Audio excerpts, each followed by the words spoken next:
Have you ever heard of an empire that lasted for over 1,000 years? An empire that was the direct continuation of ancient Rome, preserving its culture, laws, and knowledge while the rest of Europe was plunged into the Dark Ages. Today, we're diving into the epic story of the Byzantine Empire, a civilization of gold, glory, and incredible resilience. So, where does our story begin? Not in Byzantium, but in Rome. In the 3rd century AD, the Roman Empire was vast, almost too big to manage. Emperor Diocletian had a radical idea, split it in two. But it was Emperor Constantine the Great who truly changed the game. In 330 AD, he founded a new capital, moving the heart of the empire eastward.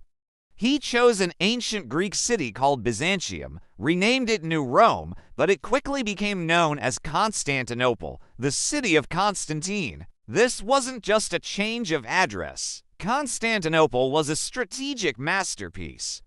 It sat at the crossroads of Europe and Asia, controlling vital trade routes. Surrounded by water on 3 sides and protected by massive walls, it was a fortress. While the Western Roman Empire crumbled under barbarian invasions in 476 AD, the eastern half, which we now call the Byzantine Empire, not only survived but thrived. The Golden Age of Byzantium arguably came under Emperor Justinian I in the 6th century. Justinian was a man of immense ambition. He dreamt of restoring the full glory of the old Roman Empire. His brilliant general, Belisarius, reconquered vast territories, including North Africa, Italy, and parts of Spain. It seemed like the Roman dream was alive again.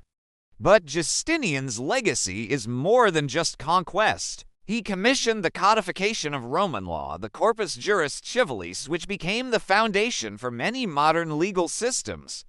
And, of course, there's the Hagia Sophia. This architectural marvel, with its gigantic dome that seemed to float on a cascade of light, was the largest cathedral in the world for nearly 1,000 years. It was a symbol of Byzantine power, wealth, and faith. For them, their empire was not just a political entity. It was a Christian empire protected by God. Life in Constantinople was a world away from the feudal manners of Western Europe. It was a bustling metropolis, home to perhaps 500,000 people. You could find silks from China, spices from India, and furs from the north in its vibrant markets. The city boasted universities, hospitals, and complex sewer systems. The Byzantines were masters of diplomacy, often using gold, strategic marriages, and religious influence, what historians call soft power, to manage their enemies instead of always resorting to war. They saw themselves as the center of the civilized world, and everyone else was, well, a barbarian. But an empire that lasts a millennium is bound to have its share of crises. After Justinian, the empire faced constant threats. There were the Sassanid Persians to the east, the Avars, and Slavs in the Balkans, and then a new, powerful force emerged from the Arabian Peninsula, the armies of Islam. By the 8th century, the Byzantines had lost Syria, Egypt, and North Africa, their wealthiest provinces. The empire shrank dramatically, becoming more focused on its Greek-speaking heartlands in Anatolia and the Balkans. Yet, it didn't collapse. It adapted. They developed a new military system called the Theme System, where soldiers were given land in exchange for service, creating a loyal and effective defense force. And they had a secret weapon, Greek fire. This mysterious incendiary substance could burn on water and was terrifyingly effective in naval battles, helping to save Constantinople from Arab sieges on more than one occasion.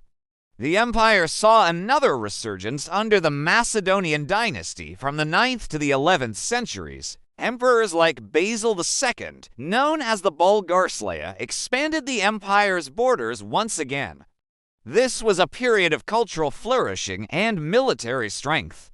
But even at its height, the seeds of decay were being sown.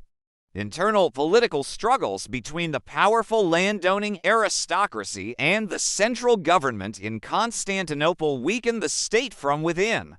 Then came the year 1071. It was a disaster. At the Battle of Manzikert, the Seljuk Turks defeated the Byzantine army and captured the emperor. This defeat was a devastating blow. It opened up Anatolia, the empire's main source of manpower and food, to Turkish conquest. At the same time, the Normans were driving them out of their last holdings in Italy. The empire was being squeezed from all sides. And then something happened that no one could have predicted.